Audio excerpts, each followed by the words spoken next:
Hello, it's me, the AvatarFanatic, and today we will determine who would win between Mako and Zuko. Like, comment, and subscribe if you guys enjoy, and let's get on to the video. We will comprise this battle of 5 rounds: close quarters combat, bending power, bending precision, agility, and defense.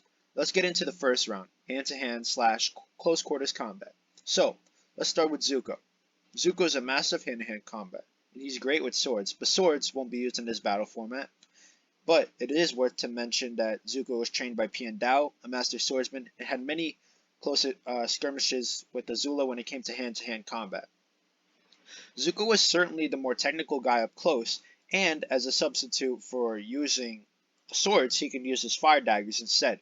But anyway, using his maneuverability, he can create openings from up close. On the other hand though, Mako was also a tough guy from close quarters.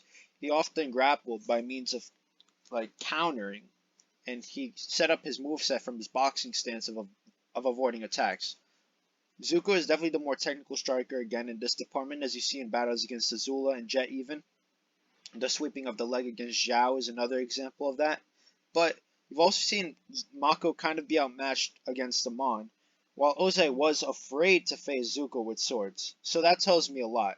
Overall, from everything we've seen from both shows, I'd give this round to Zuko, as I believe he'd incorporate firebending, his hand-to-hand combat and sword combat skills, better than Mako would incorporate his own skills.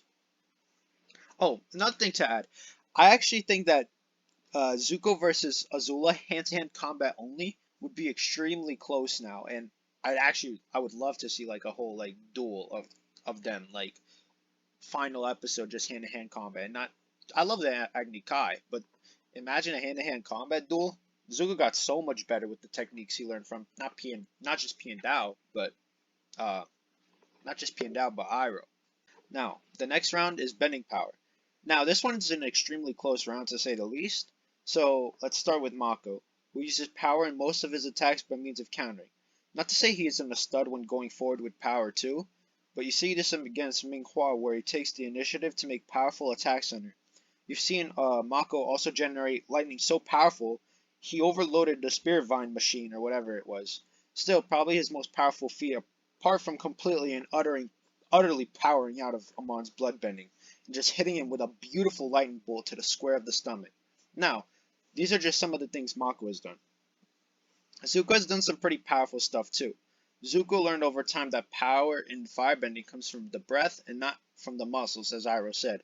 Where Mako uses more brute force in the means of firebending, Zuko has also done many crazy feats with firebending, such as his attack on Aang, while Aang was standing on this Genomite. But pretty much every fire he made as well on the final Agni Kai versus Azula was very powerful. Or perhaps his most powerful feat, where he redirected Ozai's lightning at him and held that much lightning in without imploding.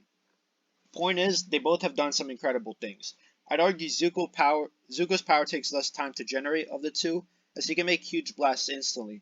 Mako's lightning might play a big factor here, as he would look to get a big blast off, but it takes more time for Mako to generate and to make a big blast, so Zuko can actually potentially counter Mako's lightning blast and potentially hurt Mako. Another possibility would be that Mako can sidestep or jump out of Zuko's attack, and he can grapple him to the ground and unleash a huge blast on him.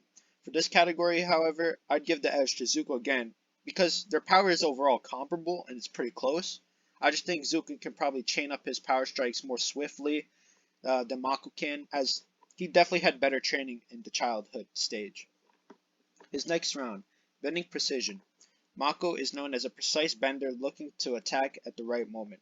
He can use his bob and weave technique to find an opening in his opponent's defense and find a way of delivering a lethally precise blow to his opponents. On the contrary though, you can also argue that Mako might not get the opportunity to do that if Zuko adjusts on that and actually prepares to avoid those types of attacks. And although Mako's power might not be on the level of Zuko's, his precision on Amon, on other people like Ming Hua, in the pro bending tournaments is sublime. Zuko is nothing to underestimate when it comes to this either, as he's a great counter striker who mostly goes on the offense, actually, trying to break his opponent's defense down. So he might throw small shots to win the attrition battle before his opponent is tired to land a precise final blow, which actually might happen with Mako, as his bending style is kind of ineffective in the way of conserving energy.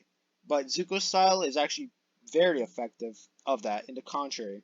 Overall, in this round, I'd prefer Mako's constant flurry of every attack and being on target rather than Zuko, who can be a bit more wild, especially if Mako doesn't get tired and if Zuko becomes frustrated. And overall, Mako can very well capitalize on that, and deliver a precise final blow in that case. The next round is agility. Both Zuko and Mako's ability to move out the way of the attacks is amazing. Mako might have less raw agility than Zuko, but is certainly better at using that to control to what he would do in his next attack, therefore bewildering his opponents when he delivers counterattacks in blistering pace. He see this in many battles as Minghua, where he had to get out of harm's way. The pro bending tournaments where he blocks, where he like just moves out of the way of like 30 attacks and then just delivers great blow to the other team. He completely outmaneuvers people at times, and like he can also like do a dodge off like a railing. He did this one time in the spear, where the spear vine machine was, and like he went off of a railing and then pushed off an attack, which was extremely impressive. But off of raw agility, I'd say Zuko is more agile, but sometimes less alert in his defense, which will play into defense in the next round. But that's still relevant to how effective each person uses their agility. Zuko is also good at chaining an attack off of his agility, but he is definitely more able to get out of harm's way if there is a large scale attack, rather than Mako, who is better at getting away from smaller and swifter attacks because of his boxer style. You see this in the Pro Bender tournament again. But I'd give this round to Zuko because if you see in his numerous engagements with Aang, he's actively being agile with every attack. Flipping upside down, doing a kick up. It's crazy the stuff that they do in that battle. While firebending, though, he's preparing for his next defense, Zuko, a lot of the time. And although he can overcommit with his attacks and then falter with his agility, Zuko is certainly the more talented and the more polished fighter when it comes to being agile, so I'm more confident in giving him this round. The final round is defense. Now this is another relatively close round, but definitive round in my opinion. Mako again uses his a good ability to get out of the way with his agility and his boxer style to evade attacks, but Zuko also has multiple ways to evade, with agility, with counters, with pure firebending training that Mako hasn't had. Zuko has trained defense with the best of the best, and Mako hasn't. Mako probably has the instinctual edge as he grew up on the streets like his whole life, while Zuko was in a palace and in a royal family. But I'd give the edge to Zuko, as his firebending training definitely gives him the edge here. He's trained with people from the academies who are, getting the Fire Lord students and all the, top tier wealthy people in the Fire Nation, their kids in those specific academies, and it's just better than someone on the street working for the Triple Triads. Overall, Zuko is the better trained fighter, the more powerful bender, the better when it comes to hand-to-hand combat, and was a late bloomer when Mako was always a destructive force from his childhood. Zuko is the much better technical fighter and has a huge edge to hand-to-hand combat. The physical statures are relatively similar, and Mako has the better instincts. Overall, again, if I had to put this battle in the best of a 10, I'd probably see Zuko winning 8 or 9 out of 10. Probably 9 out of 10, actually. If you guys enjoyed the video, please like and subscribe.